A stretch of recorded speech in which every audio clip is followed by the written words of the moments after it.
বান্ধবীর ওপর বরকে নিয়ে prank. Let's go. Hello guys, welcome back to our channel. আমরা আজকে ছোট ওদের বান্ধবীর উপর একটা প্র্যাঙ্ক কলের ভিডিও করতে চলেছি। জাস্ট এনজয়, জাস্ট দেখতে থাকো। নাম্বারটা দাও তুমি। দেখতে থাকো বান্ধবীর উপর প্র্যাঙ্ক কল হচ্ছে।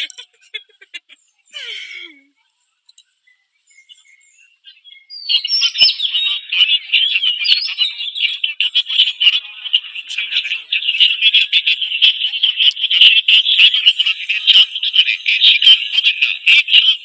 কি যে বলে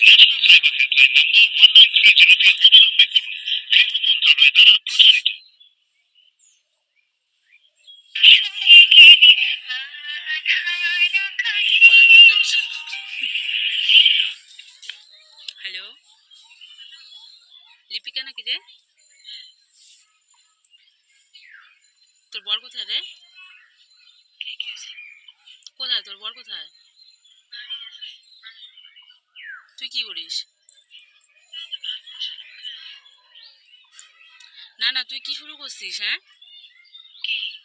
তুই খালি প্রত্যেকদিন মিঠুনের মোবাইলে ফোন করিস, দুই একদিন পর পর। পরশু দিনও ফোন করলি, মেসেজ করিস, এটা আবার কোনই? তুই মিঠুনের নাম্বার কোথেকে পাইলি? তা কে করছে তোর নাম্বার লাস্টে 60? দেখি প্রত্যেকদিন তোরা কন্টিনিউ কথা বলিস, আধা ঘন্টা, 1 ঘন্টা, 2 ঘন্টা, কোনো দিন হয়ে যায় 10-15 মিনিট। তুই হয়তো মিস কল করিস, মিঠুন হয়তো রিসিভ করতে পারে না। মিঠুন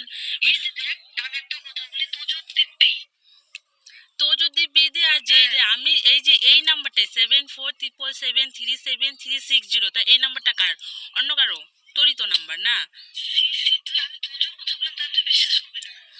সে ঠিক আছে, তুই যদি দিব্যি দিলি ঠিক আছে, কিন্তু এই নাম্বারে এত এত ফোন আসতেছে এতক্ষণ। মিঠুন নাই জন্যই তো আমি তোকে ফোনটা করছি না। মিঠুন থাকলে কি তোকে ফোন করতাম? কতদিন থেকে তোদের এমন?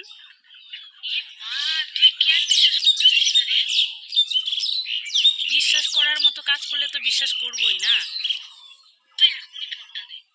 নাই তো, মিঠুন যদি থাকতো তাহলে তো আমি মিঠুনের সামনে আর ফোন করতে পারতাম না। এখন তোরা যে বান্ধবীর মধ্যে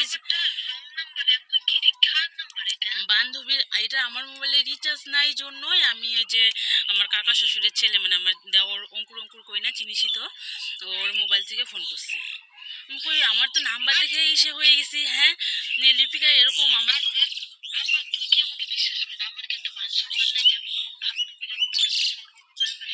ওইটাই তো আমার ধারণা যে লিপিকা এমন করতেছে। হ্যাঁ, আর মিঠুনও তো এমন না। আমার তো জিজ্ঞাসা কি, দেখ আমার মেসেজ টেসেজ দেখে এমন মানে, আর ফোন কলের ইসে দেখে কি আর বলবো।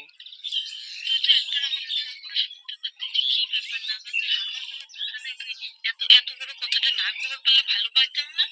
ভালো করে তুই আমাকে বুঝিয়ে বলতি কি সমস্যা না সমস্যা, তুই ডাইরেক্ট একদম বলে দিলি এই কথাটা।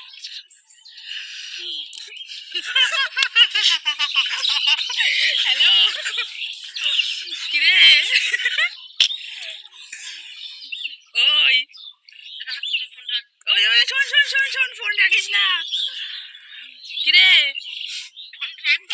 একটা দু ওই prank call, prank call. Phone কাইটে দিছে। গাইস, ফোন কেটে দিছে। চলো এবার ডাক ভাঙানো হবে। Tata tata.